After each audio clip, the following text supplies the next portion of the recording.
Hi, I'm Seamless, and today is Friday, which means it's time for a new How to Bass. And today I'm going to be showing you how to make this sound. Yeah. So, this guy does a number of things. Some parts of it are special, and some parts of it are regular.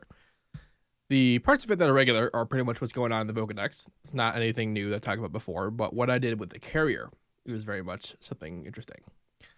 Or at least I think it's interesting anyway. So let's listen to the carrier by itself. Let's listen to the carrier turned down by itself because, ouch. That's still on.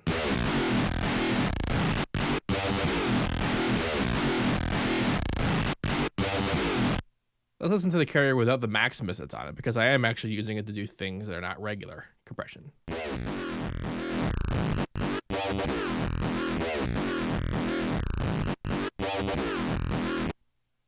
So you notice that you're hearing a little bit of modulation, but the X and Y wheels aren't going anywhere. That's not to say that they don't do anything, but for the purposes of this particular sound, they are not moving.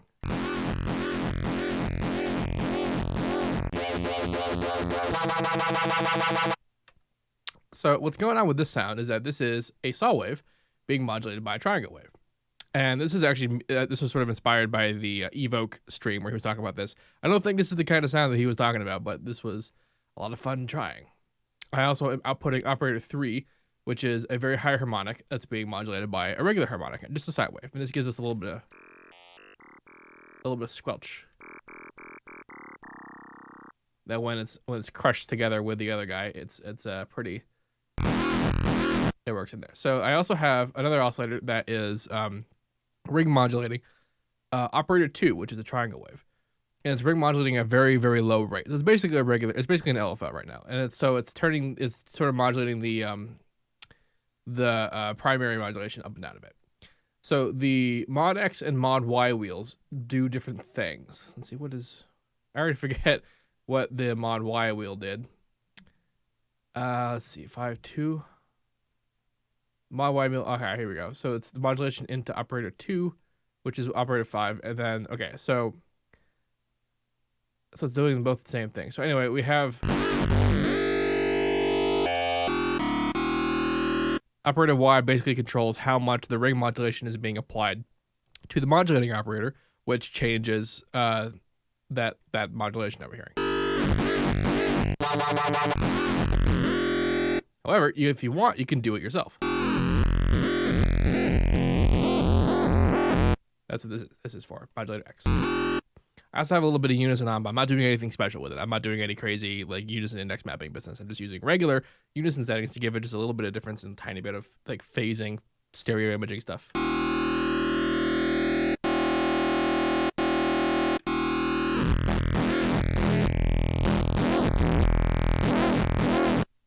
After this is basically the primary sound. This is where it ends here. After this, I'm using a Maximus on it.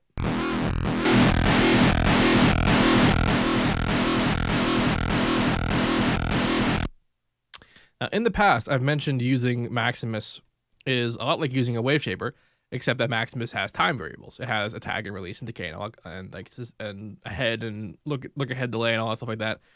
And this lets it not be just distortion all the time. However, if you want, you can make it distortion all the time. You can turn off all the time variables, and then it will be a Waveshaper.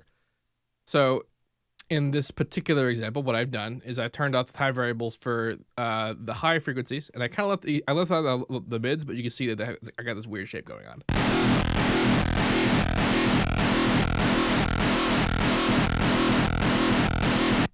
It's mostly just for cool stuff. This is basically a remnant of an experiment that I necessarily like it, so I turned on the release time to sort of solve that problem. And then the high frequencies, I'm doing ridiculous wave shaping on. And this is this crazy shape here, which is called a pulse if you go to the line type options. The pulse, when you turn it on, lets you do either this direction of square wave or this direction of square wave, which is referred to as a pulse. And that's what I've done for the regular side over here. It's basically what this is saying. If you look at it, this from this point to this point is the traveling volume of a waveform's oscillation. So that means that as the waveform oscillates up, it gets pushed up, pulled down, pushed up, pulled down, pushed up, pulled down a whole bunch of times before it even gets to the top spot. And then it comes back down again.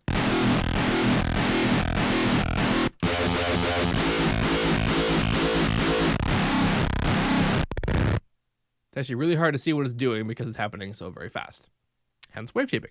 And so I did that just to do some more interesting distortion than I usually do. And I think it ended up being pretty interesting.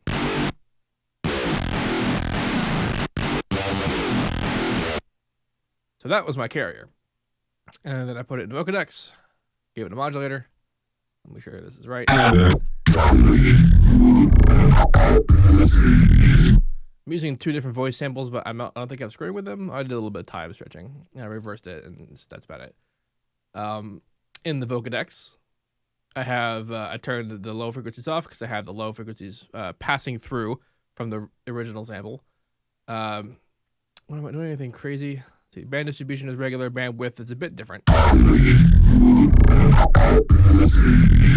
Got 100 bands on. The pitch is kind of far down, but I also am messing with the pitch shift a bunch. The release time is a regular set, but what I set here is to say that the higher frequencies you get progressively have less release time, and the lower frequencies have more release time.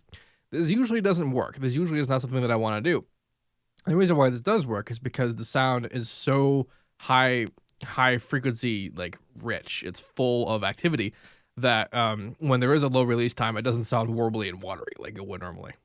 At least not so much. It does a little bit, so that's why I have a tiny bit happening. Got the filter brightness almost all the way up.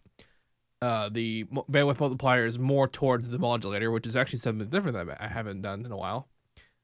But doing anything, I had to hold and attack time. I did kind of screw with the attack time, but I did not say this had much of an effect. It's probably because the attack time was already set so low. So that's what's up with that. Yeah.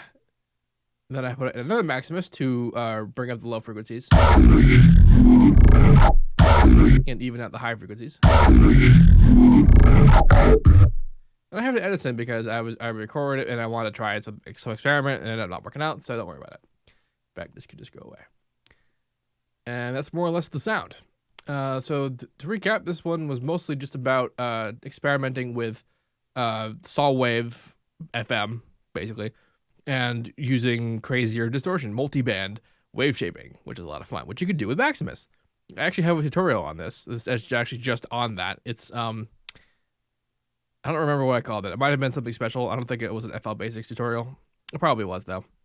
I don't remember because I have made so many hundreds of tutorials, I can't keep all of them in my mind. One day I'll have to make like a fucking index or something. That'd be handy. Anyway, if you have any questions about any of this, let me know. And as usual, have a nice day.